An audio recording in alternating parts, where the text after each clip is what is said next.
নিম্নচাপ ও মৌসুমী অক্ষরেখার জোড়া ফলায় দুর্যোগের জেরে নাজেহাল দক্ষিণ 24 পরগনা। গতকাল সারাদিন এক নাগাড়ে ভারী বৃষ্টির সঙ্গে ঘন্টায় 50 কিলোমিটার বেগে দমকা হাওয়ায় বিপর্যস্ত স্বাভাবিক জনজীবন। আজও সকাল থেকে বৃষ্টি হচ্ছে, এর জেরে উপকূলবর্তী এলাকায় প্রচুর ক্ষয়ক্ষতি হয়েছে। ভেঙে পড়েছে কাঁচা বাড়ি, উপড়ে পড়েছে গাছ ও বিদ্যুতের খুঁটি। সুন্দরবন পুলিশ জেলার ফ্রেজারগঞ্জ ও সাগর থানার পক্ষ থেকে সতর্ক থাকার জন্য মাইকিং করা হচ্ছে।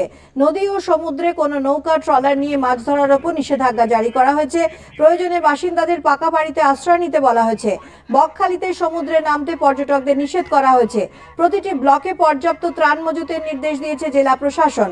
সেচ, বিদ্যুৎ, জনস্বাস্থ্য, কারিগরি দপ্তরের আধিকারিক ও কর্মীদের ছুটি বাতিল করা হয়েছে। আমরা চাই ছাদে বাঁধে বোল্ডারে কাজ হোক, এটা আমরা চাই। বোল্ডার না ফেলালে বাঁধ আটকানো যাবে না। সরকার যেটা পদ্ধতি নেবে সেটাই হবে। হ্যাঁ, প্রচুর ভয় থাকি তো আমরা। কি করবো, রাত্রে কি অবস্থা, কোনো গ্যারান্টি আছে এখানে? আপনারা দেখছেন তো কি হবে এখানে, রাত্রে কোনো অবস্থা আছে এখানে?